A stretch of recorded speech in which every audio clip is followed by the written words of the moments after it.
ela sai do vértice e ela divide o ângulo do vértice ali ao meio. Tem que tomar um certo cuidado para você não cair no senso comum. Porque o que acontece? Muita gente pensa assim, está dividindo o ângulo ao meio, vai dividir o lado ao meio. Não, cuidado. Imagina aqui, ó. Tem aqui o ângulo A, eu vou traçar a bissetriz desse ângulo A. A bissetriz do ângulo A, ela vai simplesmente dividir esse ângulo A ao meio. Esse ângulo vai ficar do mesmo tamanho que esse. Sei lá, se eu chamar esse ângulo de alfa, o outro vai ser alfa também. A dúvida que vai surgir, Ju, vai dividir aqui em duas partes iguais? Não. Mais tarde, quando a gente for falar de teorema de Tales, a gente vai ver um teorema que chama teorema da bissetriz interna. Esse teorema mostra como é que fica a situação da divisão aqui. Mas já vou te adiantar, não é igual. Vai ter caso que vai coincidir? Vai, os casos especiais que eu falei. Mas num contexto comum, a bissetriz ela só divide o ângulo ao meio e nada mais. Agora eu vou pensar na bissetriz do ângulo B. Porque aquela história, como o triângulo tem 3 ângulos, ele vai ter 3 bissetrizes. Então, vou pensar aqui, ó. Vou traçar a bissetriz do ângulo B. Dá uma olhada. Essa bissetriz, ela vai dividir aquele ângulo ali ao meio. Então, esse pedaço é do mesmo tamanho que esse. Se eu chamar aqui de beta, esse aqui vai ser beta. Repara, gente, que aquelas duas bissetrizes já se encontraram num ponto. A terceira bissetriz vai passar por aquele ponto também. Vem aqui, ó, e imagina. Tá aqui o ângulo, eu vou traçar a bissetriz. Isso aqui não é coincidência, tá, gente? Elas sempre vão se encontrar num ponto.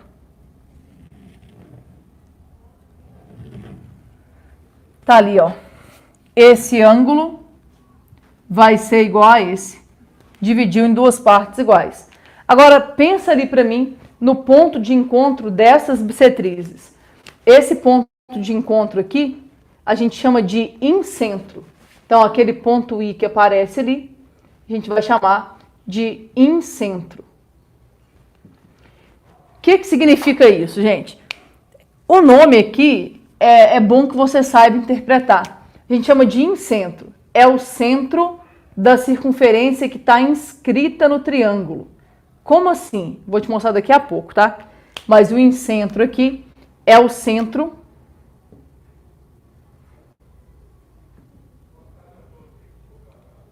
da circunferência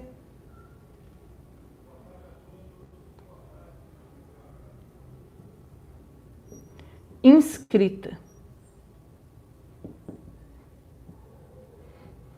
Muita gente tem dúvida em relação a isso, tá, gente? Esse nome. Figura inscrita, figura circunscrita. A gente vai amadurecer essa ideia aí ao longo do ano, mas entende. Inscrita é quem está dentro. Circunscrita é quem está por fora. Eu vou fazer um desenho aqui, a gente vai tentar entender essa lógica, tá? Mas entende ali. Esse ponto que está aqui é o centro de uma circunferência que está inscrita nesse triângulo. Só que quando a gente fala que a circunferência está inscrita, tenta entender. Não pode ser algo assim, ó. Eu não posso ter um triângulo assim e uma circunferência assim, ó. Não é isso. Uma circunferência vai ser considerada como sendo inscrita se todos os lados do triângulo forem tangentes a ela. Como assim? Olha o que eu quero que você entenda. Esse ponto aqui, ele é um incentro do meu triângulo. Ou seja, ele é o centro da circunferência que está inscrita nesse triângulo. Repara, a circunferência tangente nesse ponto e nesse ponto. E ali está o meu incentro. Se eu tenho um incentro e eu traço o segmento que sai do vértice e passa pelo incentro, obrigatoriamente esse segmento vai ser bissetriz. Mas eu não quero pensar nisso aqui ainda. Eu vou traçar as bissetrizes depois. Mas nem é meu foco principal. Mais tarde, quando a gente for falar de circunferência, a gente vai ver um teorema, que é assim, ó, que é quando você tem uma circunferência e uma reta tangente. Talvez vocês se lembrem desse teorema. Aqui está o centro da circunferência. Se eu vier aqui e traçar esse segmento, estou traçando o raio que vai do centro até o ponto de tangência. Para quem não se lembra, gente, aquele raio ali, ó, que vai do centro até o ponto de tangência, ele é perpendicular à reta tangente. Tá, mas onde que eu quero chegar? Vamos lembrar uma coisa básica de geometria aqui, ó. Imagina que eu tenho um ponto e tenho uma reta. Quando eu quero calcular a distância de ponto à reta, a menor distância entre um ponto e uma reta não é um segmento qualquer. A menor distância entre um ponto e uma reta é um segmento perpendicular. Então, isso aqui, ó, é a distância do ponto até a reta. Então, quando a gente fala em distância de ponta a reta, é sempre um segmento perpendicular. Beleza, mas onde que eu quero chegar? Eu quero que você entenda o seguinte. Esse ponto I, que aparece aqui, ó, o incentro, ele é equidistante dos lados desse triângulo. Ah, Ju, como assim? A distância dele a qualquer um dos lados é sempre a mesma. E isso acontece porque a gente tem uma circunferência. Dá uma olhada, ó. Se eu vier aqui e traçar esse segmento que está aqui, ele sai do centro e vai até a superfície da circunferência. Isso aqui vai ser raio. Só que não é um raio qualquer. É o raio que vai do centro até o ponto de tangência. Esse raio vai ser perpendicular à reta tangente. Se eu vier aqui, ó, e traçar esse segmento, esse aqui também vai ser raio, ó. Ele sai do centro e vai até o ponto de tangência. E se eu vier aqui e traçar esse segmento que está aqui, também vai ser raio. Ou seja, esse ponto, a distância dele a qualquer um dos lados do triângulo é sempre igual a R. Então, por isso que a gente fala que o incentro, ele é equidistante dos lados do triângulo. Aí uma dúvida que surge, a pessoa fica pensando assim, Ju, você está me dizendo que esse pedacinho aqui é raio, esse pedaço aqui é raio e que esse pedaço é raio? Não. O raio, gente, que vai do incentro até o lado, ele é perpendicular. Aqui, ó, ninguém está fazendo um ângulo de 90 graus, entende? Bissetriz não forma ângulo de 90 graus com o lado oposto. Quem faz isso é a altura, é o terceiro elemento que a gente vai estudar. Ah, mas e aí? E aí, gente, que aquilo ali é uma situação um pouco diferente. Mas eu vou traçar aqui para você ver, ó. Repara, ali está o incentro. O segmento que sai do vértice e passa pelo incentro é a bissetriz. Vou traçar aqui para vocês verem, ó. Só para verem que não é, aquele ângulo reto ali não é a continuação. Dá uma olhada, ó. Tracei ali a primeira bissetriz, a bissetriz do ângulo A. Olha onde que eu quero chegar. Esse segmento aqui, ó, essa partezinha, vai formar 90 graus com o lado? Não, isso aqui não é raio. Se eu vier aqui, ó, e vou traçar esse segmento aqui. Repara, não bate no mesmo lugar, ó. E se eu traçar o terceiro, também não. Então, eu quero que você entenda que aquilo ali não é uma continuação. São coisas separadas, tá? O que eu quero que você entenda é, independente de você traçar as bissetrizes ou não, esse ponto, ele é equidistante dos lados do triângulo. Se eu vier aqui, ó, e calcular a distância até esse lado, lembra? Distância é um segmento perpendicular. Essa distância aqui vai ser a mesma distância aqui, ó, que vai ser a mesma distância aqui. Parece meio complicado assim, gente, mas eu vou tentar te mostrar o que eles poderiam fazer. Ó, esse pedaço é igual a esse, que é igual a esse. E eles são iguais ao raio, tá? Lembra, não são continuações das bissetrizes. O que eu preciso que você saiba? Duas coisas. Primeiro, se você traçar um segmento que sai do vértice e passa pelo incentro, automaticamente ele vai ser bissetriz. E outra coisa, o incentro é um ponto importante do triângulo, porque ele é equidistante dos lados do triângulo. Lembra que eu falei na aula passada? O Enem ainda não cobrou, mas eles vão cobrar, em algum momento eles vão cobrar uma questão teórica a respeito de elementos notáveis. uma questão que eles poderiam fazer a respeito disso aqui. Tipo, eles podem falar assim, olha, numa região plana do país, existe 3 vilarejos, A, B e C. E esses vilarejos são interligados por estradas retilíneas. Então, tem uma estrada que vai de A para B, uma estrada que vai de B para C e uma estrada que vai de C para A. Aí ele pode fazer uma pergunta assim, ó, um exemplo, tá? Vou pensar num contexto qualquer aqui e essa pode ser a pergunta. Eles podem falar assim que os moradores desse vilarejo solicitaram a abertura de, sei lá, uma venda, um mercado nessa região. Só que eles pediram que o mercado fosse construído num ponto que fosse equidistante das 3 estradas. Entende? Se eu quero que seja equidistante das 3 estradas, eu preciso de achar um ponto cuja distância dele aos 3 lados do triângulo seja a mesma. E quem é esse ponto? Quem é o ponto que é equidistante dos lados? O ponto que é equidistante dos lados é o incentro. O que você precisa fazer para descobrir exatamente onde é que está o incentro? Você precisa traçar as bissetrizes. Aí um detalhe, gente. Tem necessidade de traçar as 3 bissetrizes? Não. Basta que você trace 2. A hora que você traça 2 bissetrizes, automaticamente você já descobre onde é que está o seu incentro, tá? Pode traçar a terceira, mas não tem necessidade. Mas o importante é, para descobrir exatamente onde é que fica o incentro, você traça as bissetrizes. Uma dúvida que pode surgir, por exemplo, no caso do baricentro, a gente viu que o baricentro, ele é sempre interior ao triângulo, sempre, porque ele é o centro de gravidade do triângulo, ele tem que estar dentro do triângulo. O incentro também, gente, sempre vai ser interior. Por quê? Porque ele é o centro da circunferência que está dentro do triângulo, a circunferência que está inscrita no triângulo. Não tem como o incentro ficar do lado de fora. A gente vai ver que em outros casos isso pode acontecer. Agora, a outra coisa que eu preciso que você saiba é, se você traçar um segmento que sai do vértice e que passa pelo incentro, automaticamente esse segmento vai ser bissetriz.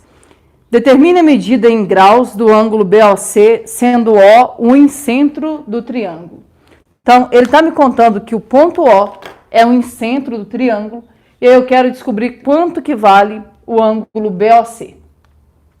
Lembra do que eu falei? É importante que você saiba algumas coisas aqui. Ele está querendo saber algo a respeito de ângulo. Ele quer saber quanto que vale o ângulo BOC. Primeira coisa, identifica para mim quem é o ângulo BOC. Ó. BOC. É esse ângulo aqui. Então, é esse ângulo que a gente está querendo descobrir aqui quanto que vale. Beleza, mas onde que eu quero chegar? Eu quero que você entenda que ele me contou que o ponto O é o incentro. Ele não me falou isso à toa. Se ele está me dizendo que o ponto O é o incentro, repara esse segmento BO. Esse segmento BO, ele sai do vértice e passa pelo incentro. Segmento que sai do vértice e passa pelo incentro, obrigatoriamente é bissetriz. Onde que eu quero chegar, gente? Geralmente ele tem que te contar que um determinado segmento é bissetriz. Aqui ele não precisa te contar, por quê? Porque o segmento que sai do vértice, passa pelo incentro, é bissetriz. E aí você vai lembrar para mim do nosso combinado. Se é bissetriz, quer dizer que divide o ângulo ao meio. Isso quer dizer que esse pedaço é do mesmo tamanho que esse. Lembra, os ângulos são iguais. Você não vai parar aí, você vai pensar. Se os ângulos são iguais, eu vou dar nomes iguais. Se eu chamar aqui de alfa, aqui vai ter que ser alfa. Depois você vai pensar aqui para mim, ó. Esse segmento CO, ele sai do vértice e passa pelo incentro. Gente, segmento que sai do vértice e passa pelo incentro é bissetriz. Se é bissetriz, significa que esse ângulo aqui é igual a esse. Aí alguém pode perguntar, vou chamar de alfa e alfa também? Não. Por quê? Porque ninguém me contou que esse ângulo todo é igual a esse ângulo todo. Então, vou dar um nome diferente. Vou chamar aqui de beta e aqui de beta. Pode ser que dando nomes iguais eu consiga resolver? Sim, porque vai valer para qualquer caso. Mas dá nome diferente, porque a gente não sabe se eles são iguais. Tá, mas e aí? E aí que o nosso objetivo é descobrir quanto que vale aquele ângulo vermelho que está ali. Não sei quanto que vale.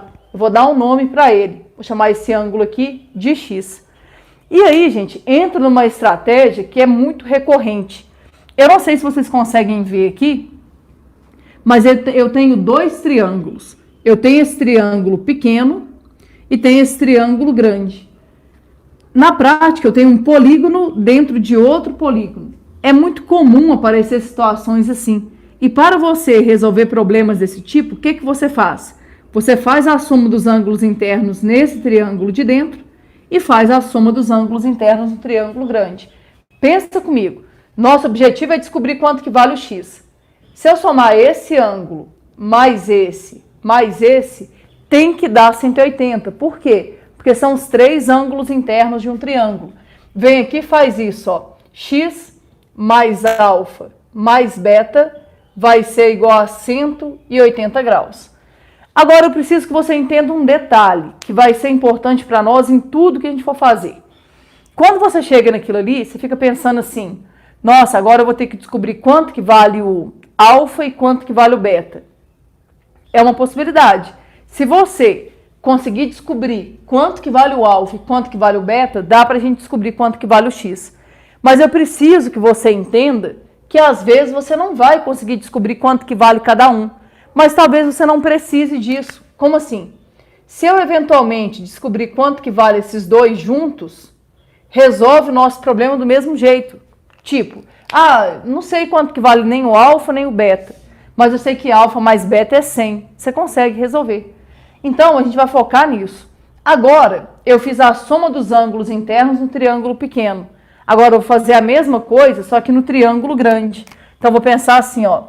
Esse ângulo todo, mais esse ângulo todo, mais esse ângulo todo, vai ter que ser igual a 180.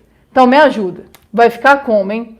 2 alfa, mais 2 beta, mais 50, vai ser igual a 180 graus. Agora, a gente vai tentar resolver essa equação que está aqui. Aqui está mais 50, passa para cá menos 50. 2 alfa mais 2 beta vai ser igual a 130. Coloquei direto, tá? Passa para cá menos 50. 180 menos 50 vai dar 130. Agora, tenta entender. Eu descobri que 2 alfa mais 2 beta é igual a 180. Eu preciso saber quanto que vale 1 alfa mais 1 beta. Para descobrir isso, você pode, por exemplo, dividir essa equação aqui por 2. Dividindo todo mundo por 2, vai ficar alfa mais beta igual a quanto? 65 graus. E aí a gente resolve o nosso problema. Fica x mais. Tenta entender, eu descobri separadamente quanto que vale cada um? Não, mas eu descobri que os dois juntos dão 65. Então, alfa mais beta é 65 graus. E isso vai ser igual a 180. Vou terminar de cor diferente aqui para não ficar misturado, tá? O que vai ser o x? Vai ser 180 menos 65 graus. O que dá o x, gente? 115. Mas olha, por que eu fiz essa questão? Porque eu preciso que você entenda. Ele não me contou, em momento algum, ele me contou de forma direta que BO e CO eram bissetrizes. Ao invés de me contar de forma direta que BO e CO eram bissetrizes, ele optou por me dizer que o ponto O é em centro. Aí você tinha que lembrar, segmento que sai do vértice e passa pelo incentro é bissetriz. Segmento que sai do vértice e passa pelo incentro é bissetriz. Ah, Ju, então tem outra bissetriz aqui? Não. Pensa bem, aqui é um ponto, aqui é um ponto. Quantas retas existem que passam por esses dois pontos ao mesmo tempo? Uma só. Então, só tem um segmento que passa por B e por O ao mesmo tempo. Por isso que só tem uma bissetriz ali. Mas é importante que você saiba isso. Agora, aquela outra parte que eu falei, gente, do fato do incentro ser equidistante dos lados do triângulo, a gente vai usar isso, mas só que numa situação de uma questão teórica. Ele vai te perguntar onde está o ponto que é equidistante dos lados do triângulo.